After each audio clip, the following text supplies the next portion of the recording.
Office से छुट्टी के बाद साहिल घर की तरफ जा रहा था। ये रात का वक्त था, चारों तरफ अंधेरा था और इस रात अजीब बात ये हुई थी कि अचानक बहुत तेज बारिश हो गई और साहिल को घर जाने के लिए कोई टैक्सी या रिक्शा ना मिला। फिर इसने सड़क पर वक्त ज़ाया करने की बजाय घर जाने का फैसला किया। अब चूंकि बारिश भी थोड़ी कम हो चुकी थी, इसलिए वो पैदल ही घर की तरफ रवाना हुआ। इसने घर जाने के लिए शॉर्टकट कच्चे रास्ते का इंतखाब किया, जो कि अक्सर सुनसान और वीरान रहता था। इस कच्चे रास्ते में तो आम हालात में भी ज़्यादा आमदोरफ्त नहीं होती थी, और वो तो था भी रात का वक्त और बारिश भी हो रही थी, इसलिए वो रास्ता बिल्कुल खाली था। साहिल तेजी से कदम उठाता घर की तरफ जा रहा था। तेज तेज हवाएं चल रही, बारिश की रफ्तार आहिस्ता आहिस्ता बढ़ने लगी। साहिल बारिश से बचने के लिए रास्ते पर मौजूद एक दरख्त के नीचे आकर खड़ा हो गया, लेकिन बारिश ने यहाँ भी इसका पीछा ना छोड़ा। फिर अचानक आसमान से बर्फबारी शुरू हो गई। अब सच में साहिल को घबराहट होने लगी। बारिश तो वैसे जैसे बर्दाश्त ही कर लेता, लेकिन बर्फबारी से कैसे खुद को बचाता। इधर उधर देखते हुए अचानक साहिल की नज़र सामने एक पुराने घर, छोटे से घर पर पड़ी। वो घर पुराना, खंडर और खाली नजर आ रहा था। साहिल बिना कोई वक्त ज़ाया किए इस घर की तरफ चल पड़ा और भागते हुए तेजी से इस छोटे घर के अंदर दाखिल हो गया, जो हर तरफ टूट फूट का शिकार था। साहिल के घर के अंदर दाखिल होते ही पीछे से दरवाज़ा बंद हो गया। साहिल ने सोचा शायद तेज हवा से बंद हुआ होगा। फिर साहिल एक पुराने कमरे में आया। इस कमरे में एक पुराना बेड था और कुछ टूटी फूटी कुर्सियां। साहिल ने कमरे में पहुंचकर सुकून का सांस लिया। अब कम से कम यहाँ बारिश और बर्फबारी से तो बच सकता था। साहिल को इस कमरे में एक अजीब खुशबू का एहसास हुआ। बारिश की रफ्तार बढ़ती चली जा रही थी। साहिल वहीं कमरे में बैठा बारिश खत्म होने का इंतजार कर रहा था। साहिल को इस कमरे में बैठे हुए 10 मिनट के करीब हो गए कि अचानक साहिल को एक लड़की के हंसने की आवाज़ आई। साहिल काफ़ी हैरान हुआ और इसने खड़े होकर बाहर देखा, लेकिन बाहर कोई ना था। हर तरफ बारिश और पानी था। साहिल एक बार फिर आकर कमरे में बैठ गया। इसे अपना वहम लगा। 2 मिनट बाद साहिल को एक लड़की के रोने की आवाज़ आई, जैसे कोई आहिस्ता आहिस्ता सिसक रहा हो। साहिल उठकर एक बार फिर बाहर देखने लगा, लेकिन बाहर कोई ना था। साहिल एक बार फिर आकर बेड पर बैठ गया। इसे वो घर काफ़ी अजीब लग रहा था। इसने सोचा जैसे ही बर्फबारी ख़त्म होगी वो फ़ौरन यहाँ से निकल जाएगा। पता नहीं वो आवाज़ें किसकी थी। फिर अचानक आसमानी बिजली चमकी। बाहर घर के आंगन में रोशनी हुई और इस रोशनी में साहिल ने देखा घर के बाहर आंगन में एक दरख्त के नीचे बहुत बड़ी कब्र थी, जो कि बहुत पुरानी मालूम हो रही थी। साहिल ने हैरान होकर इस कब्र को देखा। वो कब्र घर के आंगन में क्यों थी और वो किसकी कब्र हो सकती थी? एक बेइख्तियार सी कैफियत में साहिल खड़ा हुआ और घर के आंगन में मौजूद इस कब्र की तरफ जाने लगा।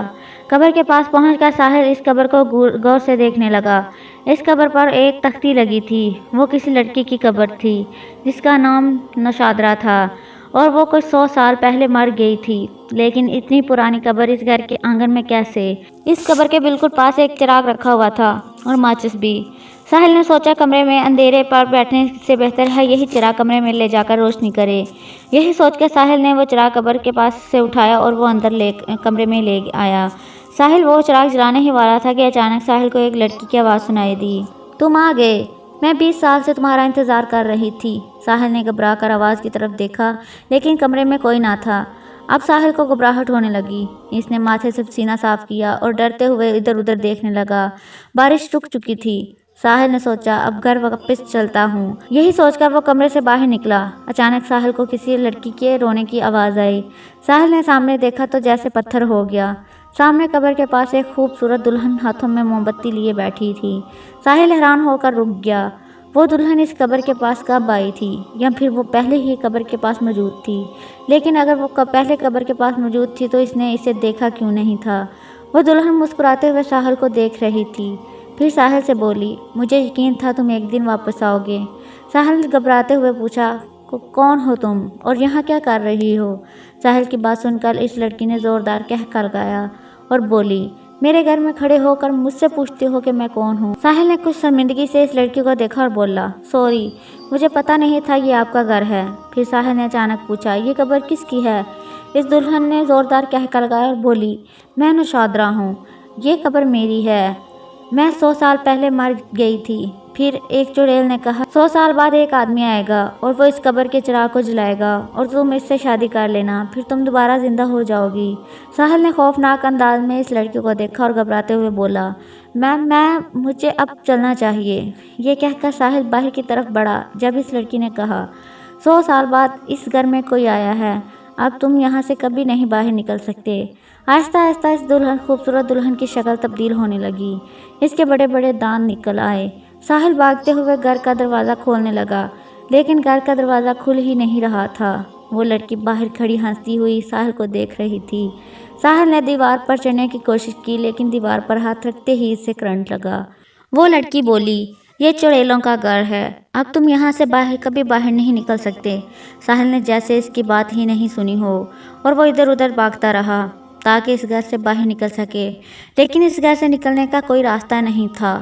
پھر ساحل ایک دوسرے کمرے میں گھس گیا اور دروازہ اندر سے بند کر دیا، لیکن اس کمرے میں ایک بہت بڑی بلی تھی جو بیڈ پر سو رہی تھی۔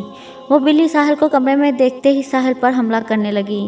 ساحل جلدی سے دروازہ کھول کر باہر نکلا۔ سامنے وہی دلہن کھڑی تھی۔ اس دلہن نے ساحل سے کہا، مجھ سے شادی کر لو نہیں تو مر جاؤ گے۔ ساحل نے کہا، تم ایک چڑیل ہو اور میں انسان ہوں، ہماری شادی کبھی نہیں ہو سکتی۔ وہ چڑیل آگے بڑھی اور بولی، اگر تم نے مجھ سے شادی نہیں کی تو مر جاؤ گے۔ یہ کہہ کر وہ دلہن جو اب چڑیل بن چکی تھی آگے بڑھی اور ساحل پر حملہ کرنے کی کوشش کرنے لگی، لیکن ساحل وہاں سے بھاگا اور وہ چڑیل اس کے پیچھے بھاگنے لگی۔ چڑیل کہہ رہی تھی، مجھ سے شادی کر لو، میں نے تمہارا انتظار کیا ہے، آج تمہیں جانے نہیں دوں گی۔ ساحل بھاگتا رہا۔ بھاگتے بھاگتے وہ ایک غارنما کمرے میں داخل ہوا، لیکن وہ کمرہ ختم ہی نہیں ہو رہا تھا۔ وہ بھاگتا جا رہا تھا، لیکن اس کمرے کا کوئی دروازہ نہیں تھا۔ پھر وہ ایک خوفناک تہہ خانے میں پہنچ گیا جہاں ہر طرف خون کی بدبو تھی اور خوفناک کھوپڑیاں پڑی ہوئی تھی۔ وہ دلہن ساحل کے پیچھے پیچھے کمرے میں آئی اور بولی، جب تک تم مجھ سے شادی کے لیے راضی نہیں ہوتے تم اس تہہ خانے میں بند رہو گے۔ یہ کہہ کر وہ دلہن وہاں سے چلی گئی۔ تہہ خانے کا دروازہ خود بخود بند ہو گیا۔ ساحل کا تہہ خانے میں دم گھٹنے لگا۔ اس کی سمجھ میں نہیں آ رہا تھا وہ کیا کرے اور کیسے نکلے اس تہہ خانے سے باہر۔ ساری رات وہ یہی سوچتا رہا، یہاں تک کہ صبح ہو گئی اور وہ تہہ خانے میں بند رہا۔ صبح وہ چڑیل دلہن نوشادرا ساحل کے پاس آئی۔